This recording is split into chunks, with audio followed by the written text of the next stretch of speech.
ख्रिस्त में मेरे प्यारे भाइयों तथा बहनों, आज पास्का काल का दूसरा इतवार है। आज के दिव्य वचन में हम लोग देखेंगे कि प्रभु यीशु अपने शिष्यों को दर्शन देते हैं। संध्या का समय रहता है। प्रभु यीशु के शिष्य एक कमरे में बंद थे। प्रभु यीशु के शिष्य केवल कमरे में ही बंद नहीं थे, बल्कि उन लोगों ने अपना हृदय का दरवाज़ा भी बंद कर लिया था, क्योंकि वे लोग बहुत डरे हुए थे, घबराए हुए थे। यहाँ तक कि वे लोग प्रभु के लिए भी अपने दिल का दरवाज़ा बंद कर लिया था। प्रभु यीशु बंद कमरे में भी आते हैं और उन लोगों के बीच आते हैं, उन्हें दर्शन देते हैं। जब हम लोग देखते हैं मत्ती का सुसमाचार अध्याय 1 पद संख्या 23 में, वहाँ हम लोग प्रभु यीशु के बारे में देखते हैं कि उसका नाम इमानुएल रखा जाएगा, जिसका अर्थ है ईश्वर हमारे साथ है। प्रभु यीशु हमारे साथ रहने आए, हमारे बीच में रहने आए। प्रभु यीशु हमारे जीवन का केंद्र बिंदु है और प्रभु यीशु संसार के अंत तक सदा हमारे साथ रहेंगे। प्रभु यीशु शिष्यों के बीच आकर उन सबों को अपने हाथों में को दिखाते हैं, अपने पैरों को दिखाते हैं जिसमें कील लगे हुए थे। जी हाँ मेरे प्यारे भाइयों तथा बहनों, प्रभु यीशु पुनर्जीवित होने के बाद भी वही शरीर में आते हैं जिससे लोगों ने उनको पीड़ित किया था। जी हाँ मेरे प्यारे भाइयों तथा बहनों, प्रभु यीशु हमें यही बताना चाहते हैं कि हमारे जीवन में भी इसी प्रकार की दुख तकलीफ़ें आएंगी। हमें घबराना नहीं चाहिए, लेकिन साहस के साथ अपना क्रूस उठाकर चलना चाहिए। प्रभु यीशु अपने शिष्यों से कहते हैं तुम्हें शांति मिले। प्रभु यीशु के शिष्यों को शांति की आवश्यकता थी, क्योंकि वे घबराए हुए थे, डरे हुए थे, वे छिपे हुए थे, अपने आप को एक कमरे में बंद कर लिए थे। जी हाँ मेरे प्यारे भाइयों तथा बहन, प्रभु यीशु फूंक कर अपने शिष्यों से कहते हैं पवित्र आत्मा को ग्रहण करो। पवित्र आत्मा जीवन का प्रतीक है।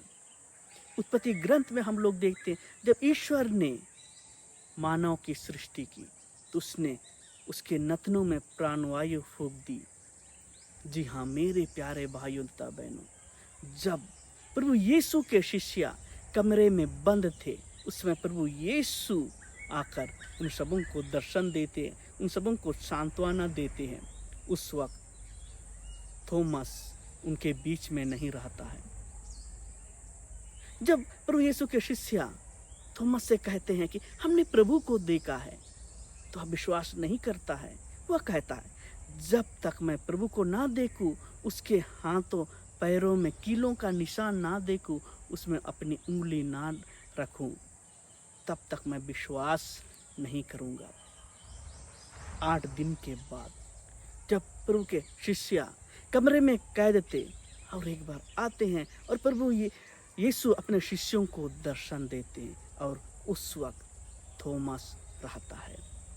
थॉमस प्रभु यीशु का व्यक्तिगत अनुभव करना चाहता था, प्रभु यीशु को देखना चाहता था, उसका स्पर्श करना चाहता था।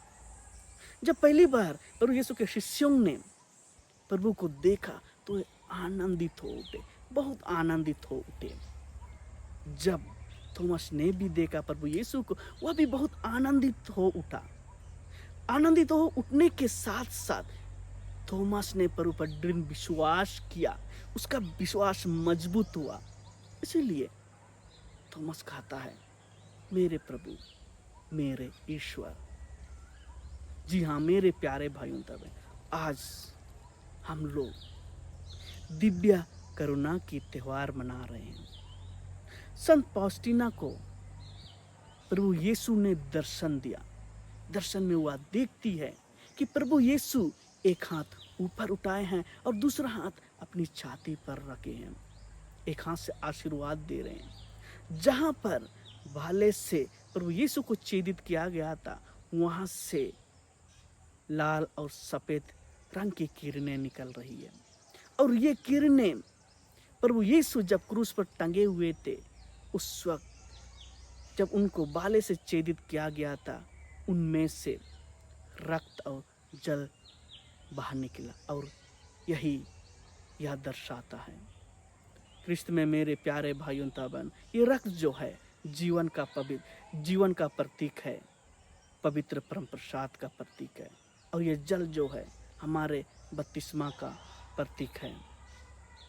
और प्रभु यीशु ने संत पौस्टीना को कहा कि उसका यह चित्र बनाएं, और वही चित्र हम लोग देखते हैं। प्रभु यीशु का जो कि वह एक हाथ को ऊपर उठा के आशीर्वाद देते हैं और दूसरा हाथ अपने बगल पर रखते हैं, और उनमें से 2 किरणें निकलती है। जी हाँ मेरे प्यारे भाइयों तथा बहन, प्रभु यीशु ने संत पौस्टीना से कहा कि दिव्य करुणा की प्रार्थना करें, जिससे कि इस संसार में शांति आए, क्योंकि उस समय द्वितीय विश्व युद्ध चल रहा था और इस संसार में अशांति फैल गई थी।